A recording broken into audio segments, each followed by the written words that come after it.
My boyfriend and his friends stood in the doorway laughing while I was exposed on the toilet during our ski trip. Day 4 of the ski trip. My boyfriend, his 5 friends, and me. The rental house bathroom doors didn't lock properly. My stomach was upset from pizza and beer. I went to the main floor bathroom. I'm sitting there when the doorknob turns. "I'm in here." His female friend barges in anyway. "Oh my god, she's pooping. It smells so bad. Get out." Instead, she throws the door wide open. 3 guys are standing in the hallway. I'm completely exposed, pants down, on the toilet. "Shut the door." They just stood there laughing, pointing, making jokes about the smell. My boyfriend comes over. I think he's going to help. Instead, he walks into the bathroom. Holy shit, it really does stink. Then leaves. Doesn't shut the door. Doesn't stop them. Just makes it worse. I'm sitting there, completely vulnerable, while they're all in the doorway laughing. I start crying, screaming for them to leave. Finally, after what felt like hours, they shut the door. When I came out, all 6 started howling with laughter again. My boyfriend was laughing the hardest. I looked him in the eyes, tears streaming. He kept laughing. I packed everything, changed my flight, booked an airport hotel. When I came down with my bags, they laughed again until my boyfriend noticed. "Where the fuck are you going?" "Airport. It was just a joke. Lighten up. You're overreacting." Not one apology. He was angry I was leaving, not sorry for what he'd done. I spent the night crying in a hotel. Flew home next morning. His texts started apologetic. "Baby, I'm sorry, we were drunk." Then angry. "You ruined the trip." Then accusatory. "You can't take a joke." Everyone says I overreacted. Boys will be boys. Harmless prank. But I keep replaying it. The vulnerability. Being exposed. My boyfriend choosing to mock me instead of protect me. Drunk actions reflect sober thoughts, right? The girl who opened the door posted on Instagram, "Some people can't handle fun drama queens." My boyfriend liked it. I packed his things. He could find them outside. I was done being the punchline. But then I got curious. Checked his Instagram. He'd posted stories from after I left. They'd gone to a bar. Met some girls. In one video, he's doing shots with a blonde. Caption, "Finally having fun without the buzzkill." Next story, him and the blonde kissing. His friend filming, laughing. "Upgrade," someone shouts. I screenshot everything. Then I noticed something else. The girl who opened the bathroom door, Anna, she'd posted a story earlier that day, before the bathroom incident. A mirror selfie in my boyfriend's shirt, the one I'd bought him for Christmas. Caption, "Comfy morning. Morning, before everyone else was awake." I scrolled back through her posts. There were signs everywhere. Inside jokes with my boyfriend. Them sitting together in every group photo. Her wearing his hoodie 2 months ago with heart emojis. My phone rings. It's Tom, one of the guys from the trip. The quiet one who hadn't laughed as much. "Hey, I need to tell you something." "What?" "The bathroom thing. It wasn't random. Anna planned it." "What do you mean?" "She knew you were in there. We all heard you say you were going to the bathroom. She waited, then barged in on purpose." "Why?" "Because she's been sleeping with your boyfriend since October. This whole trip was about them. You were just in the way." My stomach dropped. "They've been hooking up every night after you go to bed. That's why he didn't stop us from laughing. He wanted you to leave." "You all knew?" "We found out this trip. He told us to be cool about it. The bathroom thing was Anna's idea to make you leave early so they could be together openly. And you all just went along with it? I'm sorry. I should have said something. But there's more." "More?" "Anna's pregnant. Found the test in their bathroom trash. That's why your boyfriend was so desperate for you to leave. They're planning to tell everyone once you're officially broken up." I hang up. Can't breathe. My phone buzzes. Text from my boyfriend. "Just landed. Where are my things? We need to talk." Another text. "Anna told me you know. It's better this way." Another. "At least now you don't have to pretend you didn't see this coming." I didn't see it coming. Not any of it. Another text, this time from Anna. "Thanks for leaving early. Made everything easier. BTW, I'm keeping the ski house rental deposit since you broke the agreement by leaving. Consider it payment for your drama." The rental was in my name. I paid the deposit. My phone rings. It's my boyfriend. They're both outside. I stand at my apartment window watching them both get out of his car, and my hands are shaking so hard I have to grip the windowsill. Anna's standing close to him, her hand on her stomach in a way that makes the pregnancy impossible to ignore. My phone buzzes with another text from him demanding I let him in, but I'm not opening that door. I can see his mouth moving as he looks up at my window, probably yelling something, but I can't hear him through the glass. Anna's touching his arm, leaning into him like they're a couple, like she has every right to be there. Another text pops up, this one from Anna saying she just wants to talk like adults. I delete it without responding. My hands won't stop shaking. I grab my phone and call Cassie, my best friend from college who lives 20 minutes away. She answers on the second ring and I can barely get the words out. Within 20 minutes of my frantic call, Cassie's car pulls into the parking lot, and the relief of having someone on my side makes me start crying again. She gets out and walks right past them without even looking, her face set in this determined expression I've only seen a few times. She comes straight to my door and I let her in, and she immediately goes to the window. She takes one look at the situation through the window and immediately starts photographing them from inside my apartment with her phone. She's getting shots of them standing together, of Anna's hand on her stomach, of the garbage bags with his stuff scattered across the parking lot. My boyfriend notices and starts gesturing angrily at the window. Cassie snaps more photos. I'm grateful someone's thinking clearly because I'm barely holding it together. My legs feel weak and I sit down on the couch, watching Cassie work. She turns to me with her phone still recording and her voice is firm and steady. My boyfriend starts yelling from the parking lot about his belongings getting ruined in the weather, but Cassie yells back through the closed window that he should have thought about that before cheating. Her voice is loud enough that I can hear it echo slightly in my apartment. Anna tries to approach my door and Cassie immediately pulls out her phone again, this time calling the police non-emergency line to report trespassing. I can hear her explaining the situation calmly to the operator, describing how my ex-boyfriend and his pregnant girlfriend are refusing to leave my property after I ask them to collect their belongings and go. The operator says an officer will come by to ensure the situation stays peaceful. Cassie hangs up and comes to sit next to me on the couch, putting her arm around my shoulders. While we wait for the police, I show Cassie all the Instagram evidence on my phone, scrolling through the screenshots I took last night. I show her Tom's text messages revealing the planned bathroom attack, the timeline of the affair, everything. I show her the text from Anna about keeping the rental deposit, the ones where she basically admits to the whole conspiracy. Cassie's face goes from shock to rage as she processes everything, her jaw getting tighter with each new piece of evidence. She takes my phone and starts scrolling herself, zooming in on photos, reading every caption. When she gets to the part about Anna wearing his Christmas shirt, she actually gasps. When she reads Tom's messages about the pregnancy and the planned humiliation, her hands start shaking. She looks at me with this expression of pure anger and disbelief.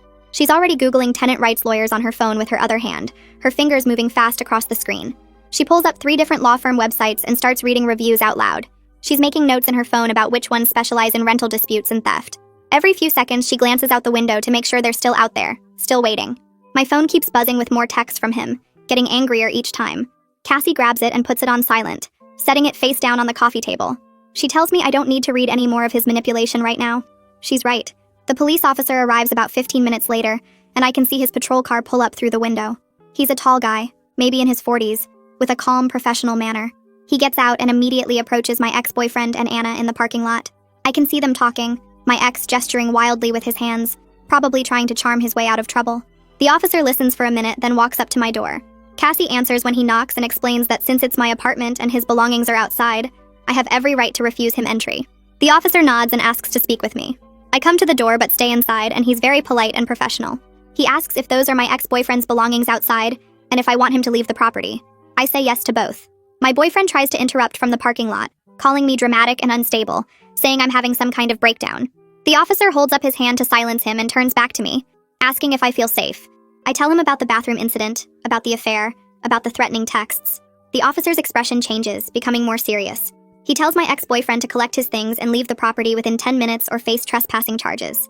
His voice is firm and leaves no room for argument. My ex starts to protest, but the officer cuts him off, explaining that this is private property, and I have the right to refuse him access. Anna starts crying right on cue, her hand going to her stomach again in that obvious way. She's claiming she feels faint from the pregnancy, swaying a little like she might fall over. She's trying to manipulate sympathy from the officer, doing this whole damsel in distress routine. The officer asks if she needs medical attention, and she says no, just needs to sit down. Cassie loudly mentions from my doorway that Anna was healthy enough to plan a bathroom humiliation attack 4 days ago, her voice carrying across the parking lot. She describes the incident in detail, how Anna deliberately barged in on me, how she threw the door open to expose me to everyone. The officer's expression shifts again, and he looks at Anna with less sympathy now. He tells them both they have 10 minutes to collect the belongings and vacate the property, and he'll wait right here to ensure compliance. Anna's tears dry up pretty quickly after that. She shoots Cassie a look of pure hatred. My ex is staring up at my window with this mix of anger and disbelief on his face, like he can't understand why I'm not backing down. The officer crosses his arms and stands next to his patrol car, making it clear he's not going anywhere. My ex starts grabbing garbage bags roughly, shoving them into his car trunk with angry movements. Some of his clothes fall out onto the wet pavement and he has to pick them up. It would almost be funny if I wasn't still shaking. I watch from the window as my now ex-boyfriend frantically loads garbage bags into his car while Anna sits in the passenger seat on her phone. He keeps looking up at my window with this expression that's half pleading, half angry, like he's trying to figure out if I'm really going through with this. One bag rips and his stuff spills across the parking lot. He has to chase down a shirt that starts blowing away in the wind. He's getting wet from the light rain that started a few minutes ago. Anna's not helping at all, just sitting there scrolling on her phone, occasionally taking selfies. The officer stands there watching the whole thing with his arms crossed, making sure they actually leave. It takes my ex 3 trips to get everything into his car. Some of the bags won't fit in the trunk, so he has to shove them in the back seat. Cassie stands next to me and squeezes my hand, reminding me I'm doing the right thing by protecting myself. She tells me I'm being strong, that I'm not letting them walk all over me anymore. I can see my ex slamming his trunk closed, then getting in the driver's seat. Anna's still on her phone. They sit there for a minute and the officer walks over to the car window. I can see him pointing toward the exit. Finally, the car starts, and they drive away. The officer watches until they're completely gone from the parking lot. After they leave, the officer comes back to my door and gives me his card. He suggests I document everything in case I need a restraining order later, especially if the harassment continues. He mentions the bathroom incident could potentially be investigated as assault or sexual harassment if I want to pursue charges, since it was a deliberate act meant to humiliate and expose me without consent. The words assault and sexual harassment make it feel more real somehow, more serious than just a mean prank. He says I should keep all the text messages, screenshots, and any other evidence. He tells me to call immediately if either of them comes back to the property. I'm overwhelmed, but I take his card and thank him, knowing I need time to process what legal options I actually want to pursue. Cassie thanks him too and walks him out. When she comes back inside, she locks the door behind her and turns to me. She says we need to make copies of everything, back it all up, make sure we have evidence they can't delete or deny. She's already thinking 3 steps ahead while I'm still trying to process what just happened. She goes to my kitchen and makes us both tea, moving around like she owns the place, which is exactly what I need right now. Someone taking charge because I can't. That night, Cassie stays over and we go through my phone together, screenshotting every text, Instagram post, and piece of evidence before anyone can delete anything. She has me email everything to her and to myself, so there are multiple copies in different places. She helps me create a detailed timeline of the affair based on Anna's social media posts going back months. We go through Anna's entire Instagram history, and the evidence of their relationship is everywhere once I know what to look for. Inside jokes in the comments that I thought were just friendly banter. Matching locations on the same days when he told me he was working late. Her wearing his clothes in photos I'd somehow missed or explained away.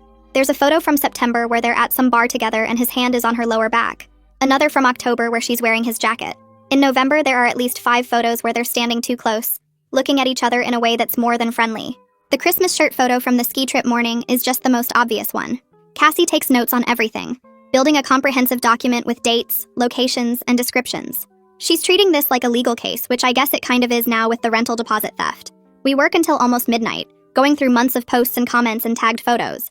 By the end, we have a file with over 50 screenshots and a timeline that clearly shows the affair started in October, just like Tom said. Cassie saves everything to a cloud drive and texts the link to herself and to me. She tells me we're prepared now, that we have everything we need to fight back. My brother Gavin calls after Cassie texted him what happened, and his voice on the phone is furious in that protective older brother way that makes me start crying again. He's asking if I'm okay, if they hurt me, if he needs to come over right now.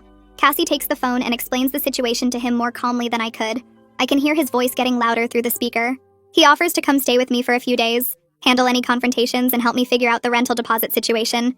He's a paralegal, so he actually knows about this stuff, about contracts and tenant law and what Anna's trying to do. Cassie hands the phone back to me, and Gavin's voice is gentler now, asking what I need. I'm exhausted but grateful, and I tell him to come tomorrow because I need family right now. He says he'll be here first thing in the morning with breakfast and his laptop, and we're going to fix this. He tells me to try to sleep, that Cassie's there, and I'm safe. After we hang up, Cassie makes up the couch for herself, even though I offer her my bed. She says she wants to be in the living room in case anyone tries to come back tonight. She's being my guard dog, and I love her for it. I finally go to my bedroom around 1 in the morning, completely drained. I can hear Cassie moving around in the living room, probably still going through evidence or researching lawyers. I lie in bed staring at the ceiling, replaying everything that happened today. The confrontation in the parking lot, the officer making them leave, all those Instagram photos showing months of lies. But mostly I keep thinking about how I stood my ground, how I didn't let them in, how I'm not backing down. It's a small victory, but it feels huge. I lie in bed staring at the ceiling, unable to shut my brain off. Every time I close my eyes, I see that bathroom door flying open, Anna's face twisted in fake shock, those guys standing there laughing. Tom's words keep playing on repeat in my head. They planned it. Anna knew I was in there. She waited for the perfect moment to humiliate me. My ex wanted me to leave so he could be with her openly. I pull the blanket tighter around myself, but I can't stop shaking. The cruelty of it makes my stomach hurt. They sat around planning how to make me so uncomfortable I'd pack up and go home early. Every single person on that trip knew what was happening except me. I was the joke, the obstacle, the thing standing between them and their perfect affair weekend. Around 3 in the morning, I finally drift off into restless sleep, filled with nightmares about doors that won't lock and people laughing while I cry. Cassie shakes me awake around 8, and for a second I forget everything that happened. Then it all crashes back and I groan into my pillow. My phone is buzzing on the nightstand. I reach for it and see a wall of texts from my ex. The first few are apologetic, calling me baby and saying we need to talk, claiming he made a mistake. But as I scroll down, they get uglier. He's saying Anna came on to him, that he was drunk and confused, that the pregnancy might not even be his. Then he switches tactics and says I'm overreacting to a complicated situation, that I'm being dramatic and unreasonable. Cassie sits on the edge of my bed and reads over my shoulder. She points at the screen and starts listing every manipulation tactic he's using. Gaslighting, blame shifting, minimizing, playing the victim, love bombing mixed with guilt trips. I listen to her break down his texts like she's analyzing a case study and something clicks in my brain. He's following a playbook. These aren't genuine apologies or explanations. He's trying to manipulate me back into accepting his behavior. I open my phone settings, find his number, and hit block. The screen confirms he's blocked, and I feel this small surge of power run through me. He can't text me anymore. He can't call. He can't send me any more of his manipulation tactics. Cassie high-fives me and says that's the first step to taking back control. The doorbell rings around 10, and Gavin is standing there with 3 bags of groceries and a laptop bag over his shoulder. He hugs me tight, and I almost start crying again. But he pulls back and says, "We're not crying today. We're taking action." He unpacks the groceries in my kitchen, making sure I have actual food since apparently Cassie told him I haven't been eating. Then he sets up his laptop at my dining table and cracks his knuckles like he's about to go to war. He's a paralegal at a law firm downtown, and he immediately starts pulling up tenant law websites and rental agreement statutes. I sit next to him and watch him work, typing notes and opening multiple browser tabs. Within an hour, he's found exactly what we need. He turns the laptop toward me and points at the screen. Anna has no legal right to keep money from a rental agreement she wasn't part of. The deposit was paid by me, the agreement was signed by me, and her text message claiming she's keeping it actually counts as attempted theft. He's already started drafting a formal response, and he walks me through every section. This is evidence. This is leverage. This is how we fight back. We spend the next few hours putting together a demand letter. Gavin helps me find the original rental agreement in my email, and we attach it to a document file he's creating. He has me log into my bank account and download the payment receipt showing my credit card charged for the full deposit amount. Then we add screenshots of Anna's text message where she claims she's keeping the money. Gavin types up a formal letter with legal language that sounds way more official than anything I could have written. It demands the full deposit amount returned within 7 days, and it includes a warning that failure to comply will result in legal action for theft and breach of contract. We send it via certified mail so there's tracking and proof of delivery, and Gavin also sends it to the email address Anna used to contact the rental company. He saves copies of everything to a cloud drive and emails them to both of us. Then he sits back and says, "Now we wait, but we've put them on notice that I'm not backing down." Taking concrete action instead of just crying feels amazing. I actually feel like I have some control over at least one part of this mess. My phone rings in the afternoon and it's Nikki from work. I almost don't answer because I'm not ready to talk to anyone else yet, but Cassie encourages me to pick up. Nikki sounds upset and says she needs to tell me something. Apparently the ski trip drama has reached our workplace because someone saw the Instagram posts and started talking. Nikki has seen the photos from the trip, including the one Anna posted calling me a drama queen, and she wants me to know she's completely on my side. Then she drops another bomb.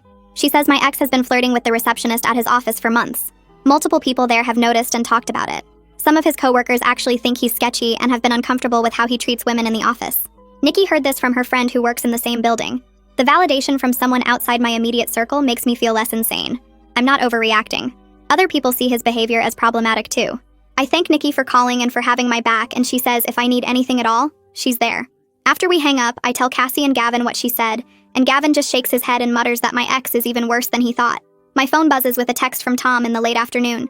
He's checking on me and apologizing again for not speaking up sooner during the trip. His message is long and detailed. He explains that he didn't realize the full extent of the affair until after I left, when my ex and Anna stopped hiding it completely. They were all over each other the rest of the trip, and Tom felt sick watching it happen. He says he should have said something during the bathroom incident, should have told them to stop, should have defended me. He knows sorry doesn't fix it, but he wants me to know he feels terrible. Then he offers something that makes me sit up straight. He says if I decide to pursue any legal action related to the bathroom attack, he'll provide a written statement about what happened. He'll document that Anna planned it, that everyone knew I was in the bathroom, that it was premeditated harassment. I screenshot his message and show it to Gavin, who immediately says we should take him up on that offer. Even if I don't pursue legal action now, having that statement on record could be useful later.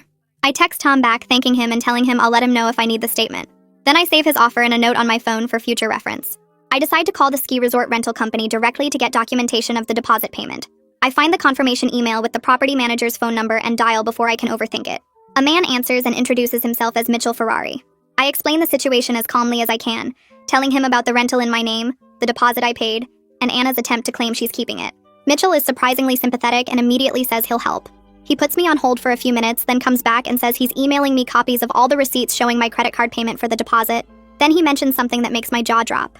Anna actually called him yesterday trying to get the deposit transferred to her name. She claimed I abandoned the rental early, and she took over responsibility for it. Mitchell refused because she wasn't on the original rental agreement and had no legal right to make changes. He told her the deposit would be returned to the credit card on file, which is mine, according to the standard refund policy. He sounds genuinely annoyed that she tried to pull that, and he assures me he'll document her attempt to fraudulently claim my money. I thank him repeatedly and hang up feeling even more validated. Anna isn't just trying to steal from me in private. She's actively calling businesses and attempting fraud. My phone rings from a number I don't recognize, and I answer without thinking. A woman's voice asks if this is me, and I say yes before I realize it's my ex's mother. She's crying so hard I can barely understand her at first. She apologizes over and over, saying she had no idea her son was capable of this kind of betrayal. She saw the Instagram posts from mutual friends and confronted him about everything. He admitted the affair, admitted the bathroom incident was planned, admitted he wanted me to leave early. She sounds absolutely devastated. She tells me she's ashamed of him, that she didn't raise him to treat people this way, that she can't believe he did this to me. She says she always hoped I'd be her daughter-in-law someday, and now she's heartbroken that her son destroyed that possibility. She understands if I never want to speak to their family again, but she needed me to know she's horrified by his actions. Before she hangs up, she mentions that Anna's family doesn't know about the pregnancy yet. When they find out about the affair and the baby, there's going to be massive fallout.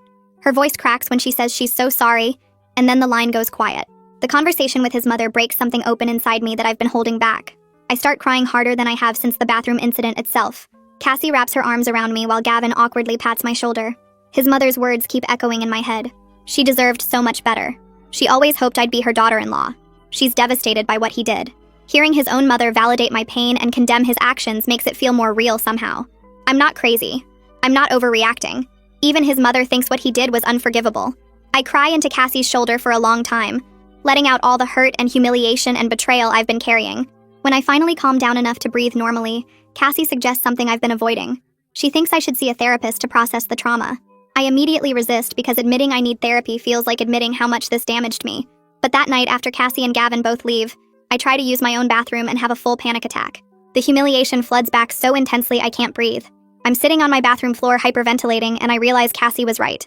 I can't handle this alone. I need professional help. I pull out my phone and search for therapists who take my insurance. I find one with good reviews and an opening tomorrow afternoon. I book an emergency appointment before I can talk myself out of it. Then I text Cassie that she was right and I'm seeing someone tomorrow. She responds immediately with a heart emoji and says she's proud of me for taking that step. The therapist's office is in a quiet building downtown, and I sit in the waiting room trying not to have a panic attack about being here. A woman in her 50s opens the door and introduces herself. Her voice calm and steady in a way that makes me feel like maybe I can actually do this. We sit in her office and she asks me to tell her what happened, and I start talking about the ski trip, about the bathroom, about finding out everything was planned. She listens without interrupting, taking notes occasionally, and when I finish, she looks at me with this expression that's both sad and angry on my behalf. She uses words I haven't heard before to describe what happened to me. She calls it a coordinated attack, emotional abuse, conspiracy to cause distress. She explains that what they did wasn't just mean or thoughtless, but deliberately designed to humiliate and harm me. She tells me my trauma response is completely normal, that anyone would be struggling after experiencing that level of violation and betrayal. She validates every feeling I've had, every moment I thought I was overreacting or being too sensitive. By the end of the session, I'm crying again, but it's different this time. It's relief. Someone with professional training and years of experience is telling me I'm not crazy. I'm not dramatic. I'm responding exactly how a healthy person should respond to abuse. I leave her office feeling lighter than I have in days, like someone finally understands the full weight of what was done to me. 4 days pass and I'm starting to feel like maybe I can breathe again when Gavin calls me at work. Anna's lawyer sent a response to our demand letter, and Gavin's laughing so hard he can barely get the words out. The lawyer claims I abandoned the rental property, and therefore forfeited any right to the deposit. Gavin reads me sections of the letter, pointing out all the legal mistakes and weak arguments. He responds immediately with our evidence. The rental agreement in my name, my payment receipts, Mitchell's statement about Anna trying to fraudulently transfer the deposit, text messages proving I left because of harassment. He ends his response with a reminder that attempting to keep someone else's money is theft, and theft is a criminal matter, not just civil. Within 2 hours, the lawyer sends another email, and this time the tone is completely different. The aggressive posturing is gone, replaced by careful language about working something out and finding a reasonable solution. Gavin forwards me the email and adds a note at the bottom. They're scared. We've got them. I read the lawyer's backtracking and feel a surge of satisfaction. Standing up for myself is actually working. That night, I'm scrolling through my phone when a message request pops up from an account I don't recognize. I open it and immediately know it's my ex from the writing style and the things he references. He's created a fake account to get around my blocks. The message starts sweet, telling me he misses me and made a terrible mistake. I block the account and 3 more pop up over the next hour. The messages get angrier with each new account. One claims I'm ruining his life by turning people against him, as if he wasn't the one who publicly humiliated me and posted videos of himself kissing another woman. Another threatens to sue me for defamation because I told people what he did. I screenshot every single message, every fake account name, every threat and manipulation attempt. My evidence file is getting huge, folder after folder of his harassment and Anna's theft attempt and the Instagram posts and Tom's statement. I save everything to 3 different places because Gavin told me to always have backups. Each new fake account he creates just adds more proof of his harassment. He's making this easier for me without even realizing it. The next morning, Nikki calls me before I even get to the office. She sounds excited in that way people get when they have really good gossip. My ex got called into HR at his workplace yesterday. Someone, she doesn't know who, reported his Instagram posts from the ski trip as creating a hostile work environment. Several of his coworkers apparently found his behavior toward me disturbing enough to file formal complaints. She tells me he's facing a review and possible disciplinary action. The company takes harassment seriously, even if it happened outside of work, because it reflects on their values and culture. I sit in my car in the parking lot processing this information. I didn't report him to his job. I didn't contact his employer. Other people saw what he did and were bothered enough by it to take action on their own. The consequences are starting to happen without me having to force them. People are holding him accountable just by seeing his own posts, his own words, his own actions. Nikki asks if I'm okay, and I realize I'm smiling. I tell her I'm better than okay. Tom emails me that afternoon with an attachment. He's written out a detailed statement about the bathroom incident, including dates, times, and specific details about what happened. But the attachment also includes screenshots from the group text chat, messages I never saw before. Anna explicitly planning to catch me on the toilet. Her writing out the plan to make it so awkward I would leave. Other people in the chat responding with laughing emojis and suggestions. The premeditation is right there in writing, impossible to deny. Tom's statement explains he feels guilty for not stopping it, that he should have spoken up when he knew what Anna was planning. He offers to testify if I decide to take legal action, to provide any additional information I need, to help make things right however he can. I forward everything to Gavin and he responds within minutes. This is gold. This proves everything. We have them completely. I save the screenshots and statement in my evidence file, which now contains enough proof to bury both of them if I need to. 2 days later, Anna's lawyer sends a settlement offer.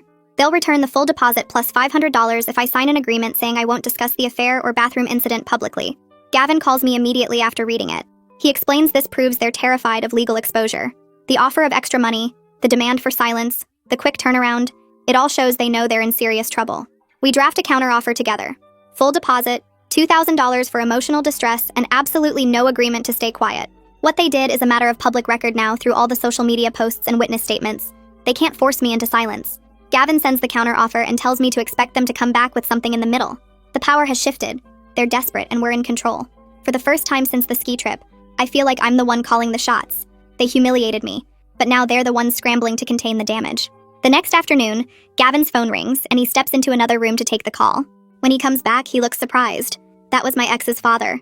He called to apologize for his son's behavior and offered to personally make sure the deposit gets returned. Gavin says the man sounded genuinely ashamed, his voice breaking when he talked about how disappointed he is in his son. He mentioned that my ex has been cut off financially until he grows up and faces consequences for his actions. The family is fracturing over this. His parents are taking my side against their own son. I have complicated feelings about this. Relief that someone from his family sees how wrong he was. Validation that even his own father thinks his behavior was unacceptable. But also sadness that it came to this. That a family is breaking apart because their son chose cruelty and betrayal. Gavin asks if I want him to accept the father's offer, but I tell him no. We're going through the lawyer and getting everything in writing. I appreciate the gesture, but I need legal protection, not just promises. My second therapy appointment arrives and I'm less nervous this time. The therapist wants to focus specifically on the bathroom humiliation and my physical response to it. We talk about how my body reacts when I need to use a bathroom now, the panic and shame and fear that floods through me.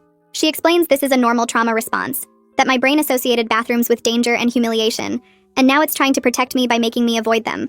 She teaches me grounding techniques, ways to calm my nervous system when the panic starts. We start working on gradual exposure therapy, small steps to help me reclaim my sense of safety. It's hard work, harder than I expected. Talking about the specific details of that moment makes me feel exposed all over again. But I'm determined not to let them steal this from me. I won't let them make me afraid in my own home, afraid of basic human needs. The therapist gives me homework, exercises to practice, ways to slowly rebuild my comfort. I leave exhausted but committed to doing the work. That weekend, mutual friends start texting me about massive drama in Anna's family. Her parents found out about the pregnancy and the affair. According to the messages I'm getting, there was a huge family meeting that turned into a screaming match. Anna's father apparently drove to my ex's apartment afterward and confronted him. Neighbors called the police for a noise disturbance. Anna's mother has been frantically calling people trying to do damage control, but the story is already everywhere. Too many people know. Too many screenshots exist. Too much evidence is out there. The social consequences are rolling out exactly like they should. Anna's family is furious she destroyed someone else's relationship and got pregnant with a man who was cheating on his partner. My ex's family is ashamed of him. Their friend group has split apart. Everyone who thought this would just blow over is realizing it won't. Actions have consequences, and theirs are getting bigger every day. Anna's lawyer emails again on Monday morning. The settlement offer has changed. Full deposit plus $1,500, and they're dropping the demand for silence. Gavin forwards me the email with a note saying we're close to getting everything we asked for. They're caving. They know they can't win if this goes to court. All the evidence, all the witnesses, all the documentation of their planned harassment and attempted theft. They're desperate to settle before it gets worse. I'm learning something important through all of this. Standing firm actually works when you have truth and evidence on your side. Not backing down, not accepting their version of events, not letting them minimize what they did. Every time I held my ground, they lost more leverage. Every time I refused to be quiet or go away, they got more desperate. The power I thought they took from me on that ski trip, I'm taking it back piece by piece. Monday morning arrives and I walk back into my office building after taking a few days off. My manager approved the time without asking many questions, which I was grateful for. The elevator ride up feels longer than usual, and my hands shake a little as I walk through the main doors. My desk looks exactly the same as I left it, but everything feels different now. Within an hour of sitting down, 3 different coworkers stop by my cubicle. Sarah from accounting brings me a coffee and squeezes my shoulder without saying much. Marcus from IT drops off a card signed by half the department with messages like, "Thinking of you," and "We've got your back." I didn't realize anyone knew what happened, but apparently word travels fast. During lunch, Jennifer from HR pulls me into a conference room and tells me she heard about the situation through mutual connections on social media. She shares her own story about an ex who humiliated her at a party years ago, and how it took months to feel normal again. 2 other women join us, and suddenly I'm sitting with 4 coworkers who all have their own betrayal stories. They're not pitying me or treating me like I'm broken. They're just showing me I'm not alone in this. My boss calls me into her office at the end of the day, and I brace myself for bad news. Instead, she tells me the company has resources available if I need them. Therapy coverage, flexible work hours, time off for legal appointments, whatever I need to handle this situation. She mentions that several people reached out to her expressing concern, and the company wants to support me through this. The solidarity catches me off guard. I expected to come back to work and pretend everything was fine, to hide what happened and push through. Instead, people are acknowledging it, supporting me, treating the situation as serious as it feels. The isolation I'd been carrying starts to crack a little. I'm not facing this alone. Tuesday afternoon, I'm walking to my car in the parking lot when I see him. My ex is leaning against his car 3 spaces down from mine, arms crossed, waiting. My stomach drops and I freeze for a second before pulling out my phone. He starts walking toward me and I hold up my hand to stop him. Security. I mouth the word while dialing the front desk. He keeps coming anyway, talking about how we need to discuss things like adults, how I'm being unreasonable. The security guard arrives within 2 minutes, an older guy named Frank who I've chatted with in the elevator before. He positions himself between me and my ex, asking if there's a problem. My ex tries to play it off like he's just talking to his girlfriend, but I correct him immediately. Ex-boyfriend. Not welcome here. Trespassing. Frank radios for backup and another guard arrives. They inform my ex that he needs to leave the property immediately, or they'll call the police. He starts arguing, raising his voice about how dramatic I'm being, how he just wants to talk. Frank doesn't budge. He escorts my ex to his car and watches him drive away, then walks me to my vehicle to make sure I get out safely. The next morning, my boss helps me file paperwork for a workplace restraining order. We document the parking lot incident, include screenshots of his harassing texts, and submit everything to building security and HR. Within 48 hours, my ex receives a formal trespass warning by certified mail. If he comes back to the property, he'll be arrested. The legal boundaries are getting stronger and clearer. Every barrier we put up makes me feel a little safer, a little more protected from his attempts to control the narrative or force contact. 2 weeks after the ski trip, Gavin forwards me an email from Anna's lawyer. They're agreeing to our full settlement terms. Deposit plus $2,000, no non-disclosure agreement, and a written apology acknowledging the bathroom incident was planned harassment. I read it 3 times to make sure I'm understanding correctly. They caved completely. The check arrives via certified mail 3 days later, along with a typed letter on Anna's lawyer's letterhead. The apology is brief, but clear. Anna acknowledges she planned the bathroom incident with the intent to humiliate and cause emotional distress. She admits the timing was deliberate and the goal was to drive me away from the ski trip. She takes responsibility for her actions and apologizes for the harm caused. It's not warm or emotional, clearly written by her lawyer, but it's there in black and white. Proof that what happened wasn't in my head, wasn't an overreaction, wasn't just a joke gone wrong. Gavin comes over that evening with a cheap frame from the dollar store. He puts the apology letter in it and presents it to me like a trophy. Your prize for standing up for yourself, he says with a grin. It's ridiculous and kind of tacky, and it makes me laugh for the first time in weeks. Real laughter, not the bitter kind.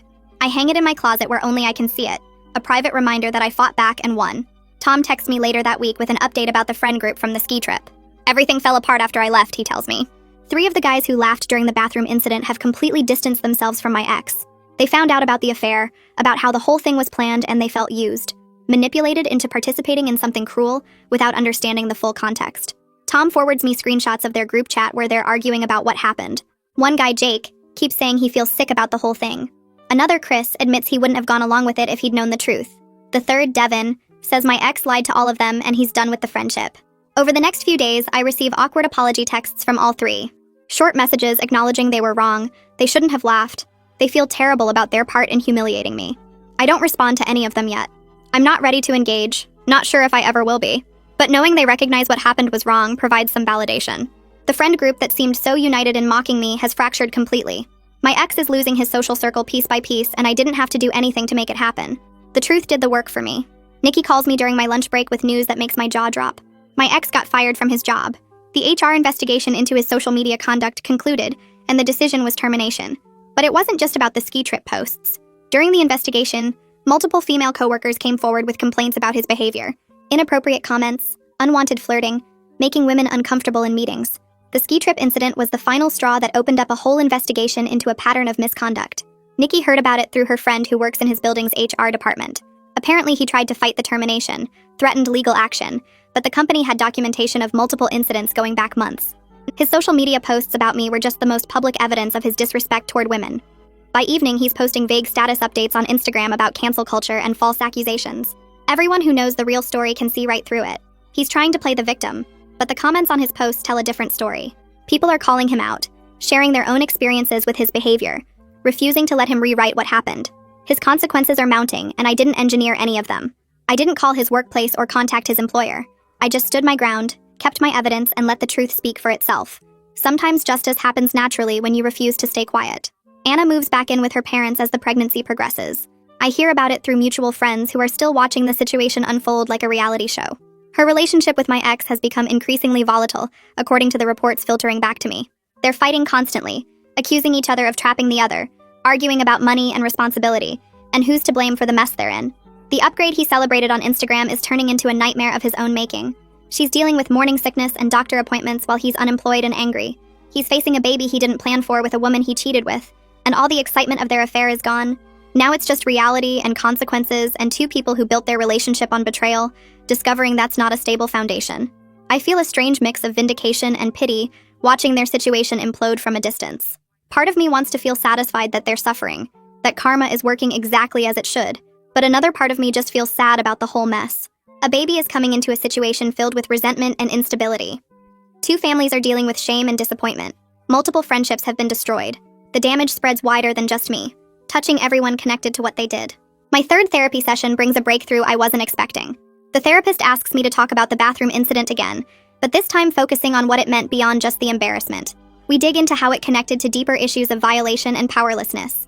Being exposed in the most vulnerable moment, having people I trusted witness it and mock it, feeling like I had no control over my own body or privacy. She helps me see that my healing isn't about getting revenge on them or making them suffer. It's about reclaiming my sense of safety and agency that they tried to take from me. We work on separating my worth from his betrayal. His actions don't define my value. His choice to humiliate me says everything about his character, and nothing about mine. She gives me exercises to practice, ways to remind myself that I'm not the person on that toilet anymore. I'm the person who stood up, who fought back, who refused to accept their version of events. Small moments start happening where I feel like myself again, laughing at something genuinely funny, enjoying my coffee in the morning, going through a whole hour without thinking about what happened. The progress is slow but real. I'm healing in pieces, reclaiming my life bit by bit. 3 weeks after everything started, Cassie and Gavin take me out to dinner at a restaurant downtown. We're sitting in a booth eating appetizers when I realize I'm actually enjoying myself. Not forcing it, not pretending, but genuinely having a good time. We're laughing about something completely unrelated to the drama. Gavin is telling a story about a disaster at his office, and Cassie is adding commentary, and I'm laughing so hard my stomach hurts. The lightness feels unfamiliar after weeks of heaviness. Cassie notices it too and points it out. "You're healing," she says, reaching across the table to squeeze my hand. "Joy is coming back. You should celebrate that progress." It feels fragile but real, like I'm building something new from the wreckage of what was destroyed. The ski trip and the betrayal will always be part of my story, but they're not the whole story anymore. I'm writing new chapters now, ones where I'm stronger and smarter and surrounded by people who actually care about me. The trauma is still there, but it's losing its grip. I'm remembering who I was before all this happened, and I'm becoming someone even better. A handwritten letter arrives in my mailbox later that week. The return address shows it's from my ex's mother. Inside is 3 pages of careful handwriting and a check for $500. She writes that she's been thinking about me constantly since we last spoke. She's ashamed she raised a son capable of such cruelty, and she hopes I can find peace. The check is for my therapy costs, she explains. She knows money can't fix what happened, but she wants to contribute to my healing in some tangible way. She hopes I'll accept it as support rather than charity. The letter makes me cry, but not in a bad way. Her accountability and genuine remorse touch something in me that's been raw and angry. She didn't have to reach out again. She didn't have to acknowledge the ongoing damage her son caused.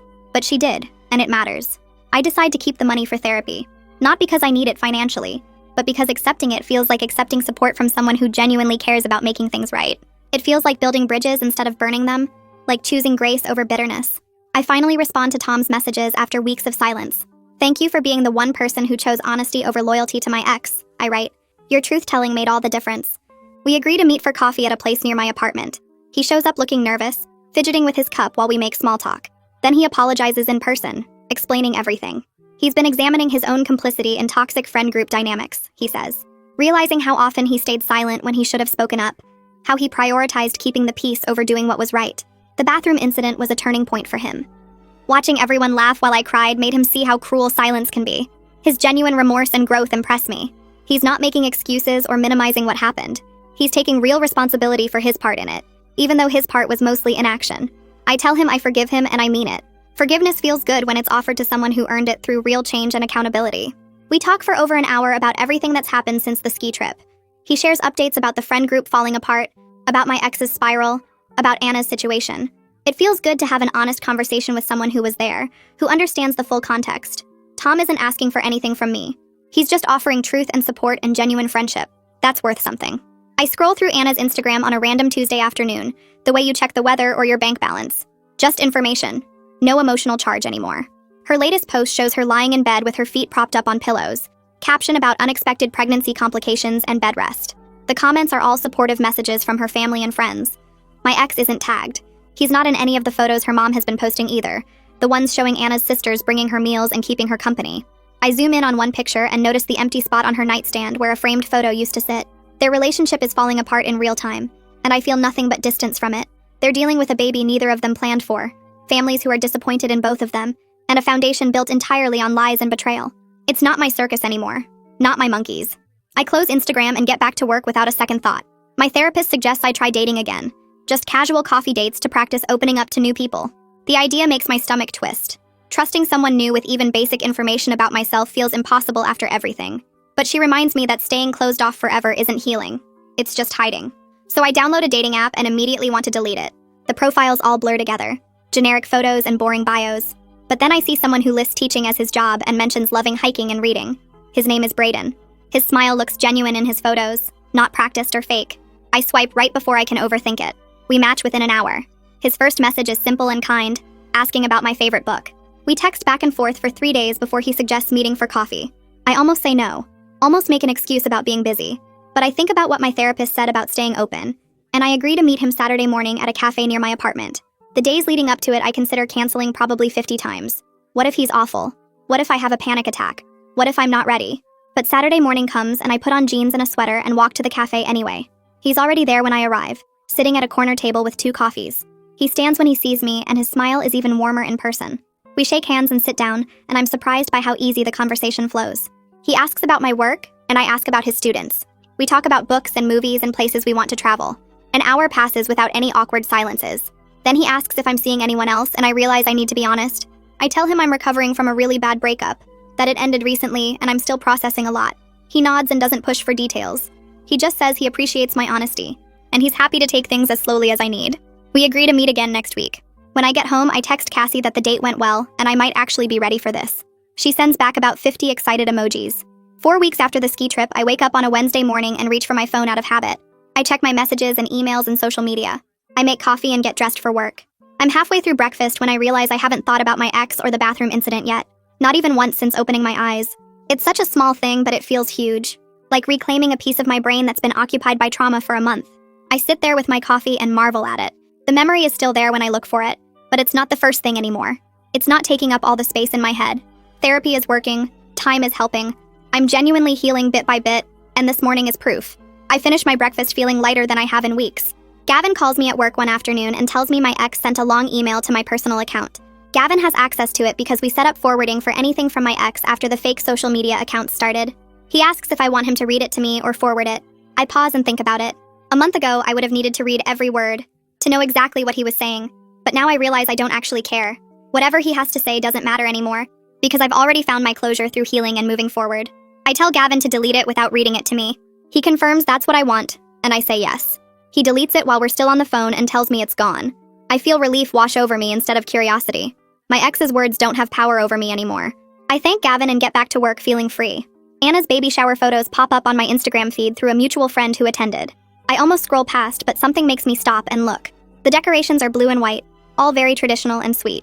Anna's sitting in a chair surrounded by presents, her belly huge now, her face tired but smiling.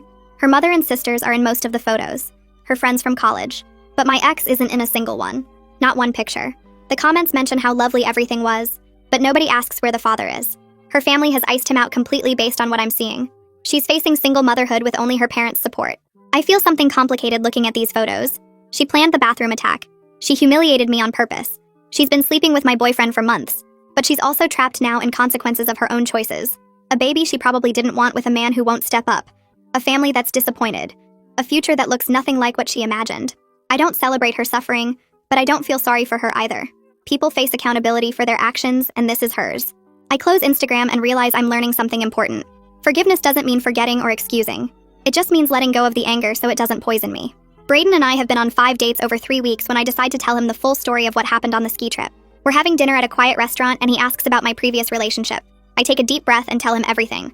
The bathroom incident, the humiliation, the affair, the pregnancy, the betrayal by multiple people I trusted. He listens without interrupting, his face serious but not judgmental. When I finish, he's quiet for a moment. Then he reaches across the table and takes my hand and says something that shifts my entire perspective. He tells me the fact that I'm still open to trusting people after that shows incredible strength. I hadn't thought of my healing as strength before.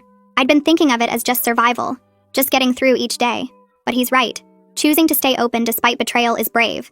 Choosing to try again with someone new takes courage. I squeeze his hand and thank him for seeing it that way. We finish dinner and walk around the neighborhood talking about lighter things. When he drops me off at my apartment, he kisses me goodnight for the first time. It's gentle and respectful, and I don't feel scared at all. My boss calls me into her office on a Friday afternoon, and I spend the walk there wondering if I'm in trouble. But when I sit down, she's smiling. She tells me I'm being promoted to senior analyst with a significant raise. I'm shocked and ask why. She explains that my work on recent projects has been exceptional, and my resilience during a difficult personal time impressed leadership. They noticed I kept showing up and delivering quality work even when I was clearly going through something hard. The promotion comes with new responsibilities and better benefits. I thank her and walk back to my desk in a daze. I text Gavin and Cassie the news and they both respond with congratulations.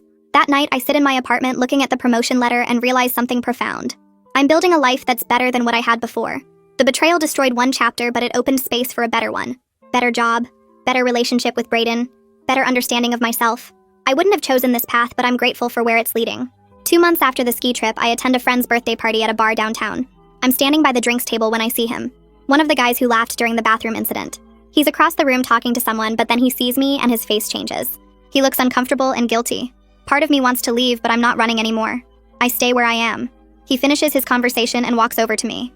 He apologizes immediately, stumbling over his words.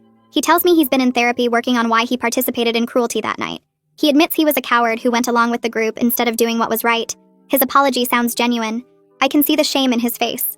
I tell him I appreciate his accountability and I forgive him. He looks relieved and thanks me. We talk for a few more minutes about how he's been working on himself. Then he excuses himself and I watch him leave. Cassie comes up behind me and asks if I'm okay. I tell her I am.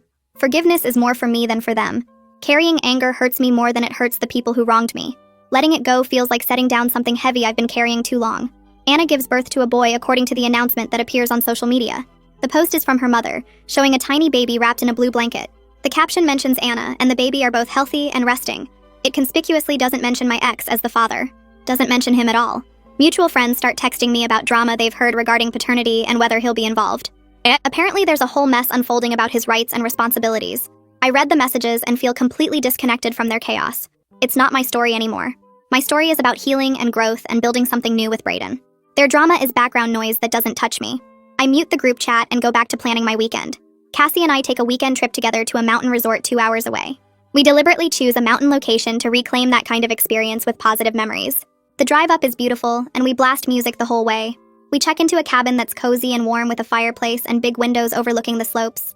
Saturday morning we go skiing, and I'm nervous at first, worried the mountains will trigger memories of the ski trip. But Cassie stays close and we take it slow. By the afternoon, I'm laughing and racing her down easier runs. We have dinner at the resort restaurant and drink wine by the fireplace.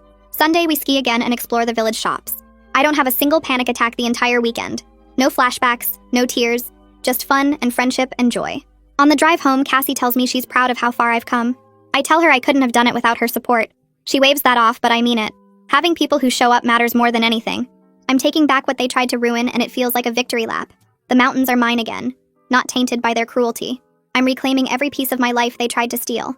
Brayden and I are sitting on his couch watching a movie when he pauses it and turns to face me. His expression is serious but warm. He takes my hand and tells me he's falling for me. The words hang in the air between us, and I wait for the panic to hit.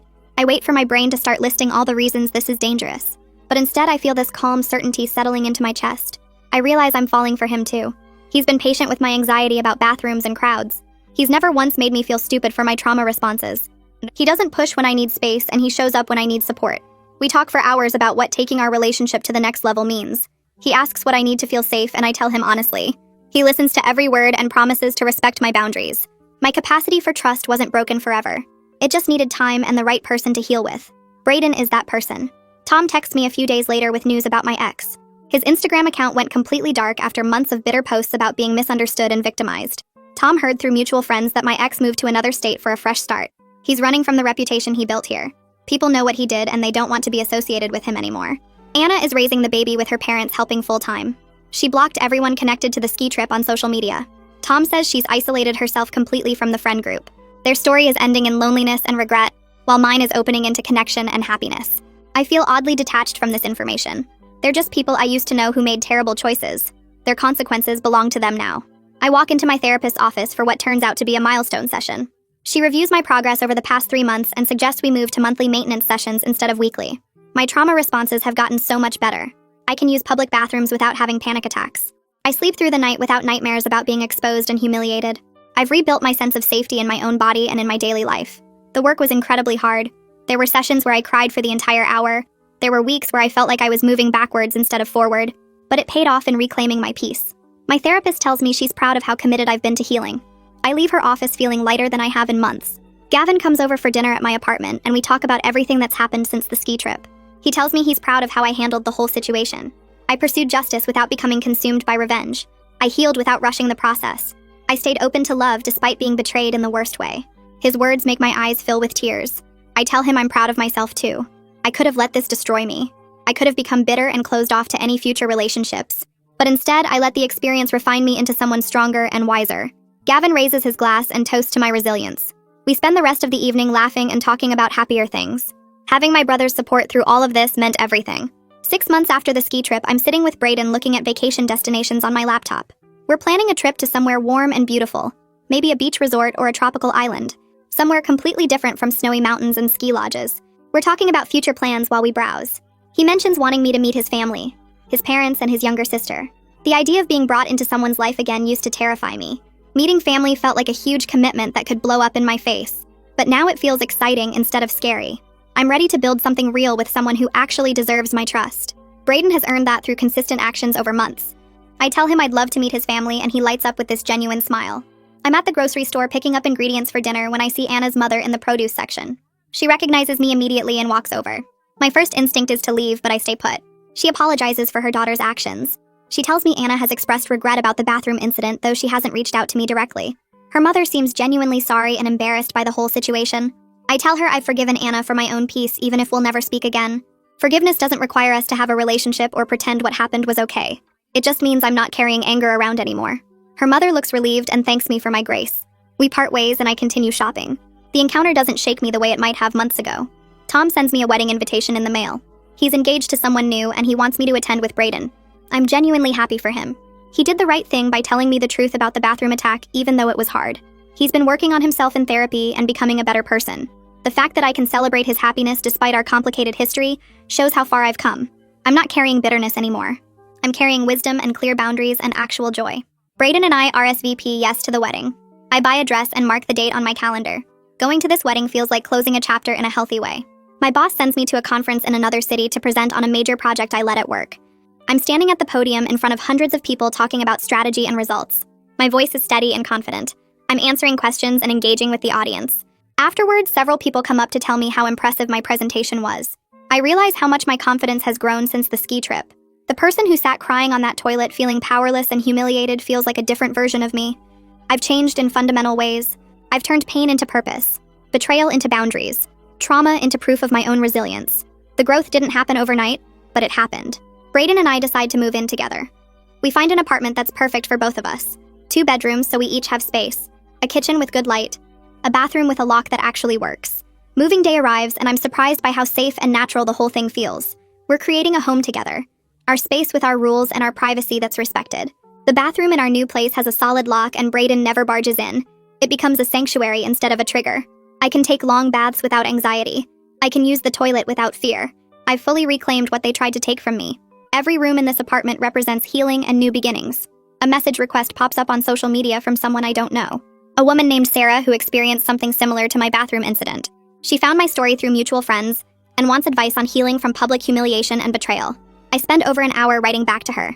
I tell her about therapy and how it saved me, about setting boundaries with people who minimized what happened, about giving herself time to heal without rushing, about building a support system of people who actually show up, about refusing to let cruelty define her capacity for joy in the future. I share resources and encouragement. Helping someone else process their trauma gives my own experience meaning beyond just my personal healing. Maybe something good can come from what happened to me if it helps other people survive their own nightmares. I wake up on a random Tuesday and realize the bathroom incident didn't cross my mind yesterday, or the day before that. The whole ski trip feels like something that happened to a different version of me, not the person I am now. My therapist mentioned this would happen eventually, called it integration or something like that. The trauma is still part of my story, but it doesn't control my thoughts anymore. I can go hours without remembering, sometimes entire days. That feels like the biggest victory of all, bigger than the settlement money or the apologies. I'm free from it living in my head constantly. Cassie comes over for dinner at the apartment Brayden and I share. She's looking around at our space, the photos on the walls, the comfortable furniture we picked out together. She tells me she's never seen me this happy. Not just happy in moments, but genuinely content with my whole life. She points out that if my ex hadn't betrayed me, I'd still be with someone who didn't value me. I'd be stuck in a relationship that was rotting from the inside while I had no idea. The worst thing that ever happened to me led directly to the best things in my life. She's not saying the pain didn't matter, or that I should be grateful for trauma. She's just acknowledging that I grew from it, that I built something better from the wreckage. I realize she's right. The life I have now with Brayden is so much healthier than what I had before. Tom's wedding invitation arrives in the mail a few weeks later. He's marrying someone new and he wants both me and Brayden to attend. I RSVP yes without hesitation. The wedding is at a nice venue with beautiful decorations. Several people from the ski trip are there, which makes things slightly awkward at first. But mostly it's fine. I'm gracious when I see them, friendly even. They seem relieved that I'm not carrying visible wounds anymore, that I'm not making things uncomfortable by being bitter or angry. One of the guys who laughed during the bathroom incident pulls me aside near the bar. He tells me that seeing me happy and thriving made him realize the real impact of what they did that night. He's been working on himself, trying to be a better person. I thank him for his growth and I mean it. Watching people learn from their mistakes actually feels good. A letter arrives for me through Tom about a month after his wedding. It's from Anna. My hands shake a little when I open it because I'm not sure what to expect. She apologizes for the bathroom incident and acknowledges it was cruel and planned ahead of time. She doesn't make excuses or try to justify what she did. She's not asking for forgiveness or trying to restart a friendship. She's just taking accountability for her actions. I read the letter once, let it sit with me for a few minutes, then file it away in a drawer. Her apology doesn't change my healing process, because I've already done that work without needing her validation. But it does confirm what I already knew deep down. What happened was wrong and even she knows it now. Brayden plans a weekend trip to the mountains a few months later. We're hiking up to this beautiful overlook when he stops and gets down on one knee. My heart starts racing, but in a good way, an excited way. He tells me he wants to spend his life with someone who's as strong and genuine as I am. He pulls out a ring and asks me to marry him. I say yes immediately without even thinking about it. This moment is the complete opposite of every painful memory from that ski trip. I'm choosing a partner who sees my worth and would never humiliate me. We're building a future based on actual trust and respect and real love. The ring on my finger feels like a promise of safety, like he's committing to protect my dignity the way a partner should. We stay on that mountain for hours just talking about our future together. Planning the wedding becomes this joyful experience that takes up most of my free time. Cassie is my maid of honor and she's helping me pick out flowers and decorations. Gavin agrees to walk me down the aisle since our dad isn't in the picture anymore. Our guest list is full of people who actually showed up during the hardest time of my life. Everyone who laughed at me or minimized what happened isn't invited. This celebration is going to be everything that Ski Trip wasn't. Genuine and loving and safe. I'm surrounded by people who actually care about me as I make these plans. Brayden is patient when I get overwhelmed by details, always reminding me that the important part is us committing to each other. The rest is just a party. Tom mentions my ex's name one last time during a phone call about wedding planning. Apparently my ex is in another relationship now, and it's already showing the same toxic patterns. Tom heard through mutual friends that the new girlfriend is dealing with the same manipulation and cruelty I experienced. I feel nothing but pity for her, and relief that he's someone else's problem now. My life has moved so far beyond him that he's just a character in a story I sometimes tell about growth and resilience. He's not someone I think about anymore unless his name comes up in conversation. Even then, it's just a brief moment before I move on to something more important. 10 months after the ski trip, I'm standing in my therapist's office for what we both agree will be my final regular session. She asks how I'm doing, and I take a minute to really think about it. I realize I'm genuinely happy. Not performing happiness or almost happy or happy with reservations. I'm truly content with my life. The bathroom incident is just a memory now. Something that happened but doesn't have power over me anymore. I healed from it, and grew from it, and built something beautiful from all that pain. My therapist smiles and tells me she's proud of the work I've done. She reminds me I can always come back if I need to, but she thinks I have all the tools now to handle whatever comes next. Walking out of her office feels like closing a chapter in the healthiest possible way. Brayden and I set our wedding date for next spring. We're looking at venues and tasting cakes and doing all the normal engaged couple things. I'm excited about the future instead of anxious about it. I've learned that betrayal doesn't have to close your heart permanently if you're willing to do the hard work of healing. I'm marrying someone who would never humiliate me, who protects my dignity as naturally as breathing, who loves me with actual integrity. That's the life I'm choosing now, and it's so much better than what I lost. Sometimes I think about the girl I was with my ex, and I'm grateful she had the strength to leave. She deserved better, and now she's getting it. My ex's mother reaches out and asks if she can meet me and Brayden for coffee. I'm hesitant at first, but Brayden encourages me to go, says it might provide closure. We meet at a cafe, and she tears up the moment she sees me. She tells me how happy she is that I found someone good, that I'm glowing in a way I never did with her son. She asks Brayden to take care of me, and he promises he will without hesitation. Then she hands us an envelope with a generous check inside as a wedding gift. She says she's grateful I found the love her son was too broken to provide. It's a strange full-circle moment that I wasn't expecting. Bittersweet, but somehow healing.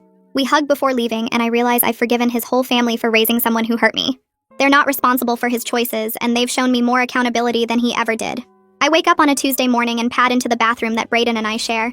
Still half asleep, but feeling good. The mirror shows me with messy hair and yesterday's makeup smudged under my eyes, but I'm smiling as I reach for my toothbrush. I start humming while I brush my teeth. Then the humming turns into actual singing, some random song from the radio stuck in my head. I'm doing a little dance while I wash my face, swaying my hips and feeling completely comfortable in this space. It hits me suddenly that I'm singing in a bathroom. The same kind of room where the worst thing that ever happened to me took place, and I'm not even thinking about it. This bathroom isn't a trigger anymore. It's just where I get ready in the morning, where I'm safe with someone who loves me. I catch my own eye in the mirror and realize this is what victory looks like. Not some dramatic moment of revenge or justice. Just me being happy and free in a space that used to make me panic. The bathroom at the ski house tried to break me, but here I am months later singing off key while I put on moisturizer, completely reclaimed and whole. Later that week, I'm sitting at our kitchen table with wedding magazines spread everywhere, sticky notes marking pages of dresses and flowers and venues. Brayden's at work and I have the afternoon off, so I'm deep into planning mode, making lists and checking prices and feeling excited about our future. But then I pause with my pen hovering over a checklist, and I think about that girl who was crying on the toilet at the ski house, humiliated and exposed and broken. I want to reach back through time and tell her that everything's going to be okay, that this awful moment is going to lead somewhere beautiful. I want her to know she's going to leave that bathroom and that boyfriend and that whole toxic situation, and she's going to build something so much better. She's going to be happy and successful and loved by someone who actually deserves her. She's going to wake up singing in bathrooms without even thinking about what happened. The worst moment of my life turned into the catalyst for becoming the best version of myself, and I'm grateful for the strength I found when I needed it most. I'm grateful I left. Grateful I fought for the deposit. Grateful I went to therapy. Grateful I stayed open to love even after betrayal. That girl crying on the toilet couldn't see any of this coming, but I wish I could tell her she's going to be free.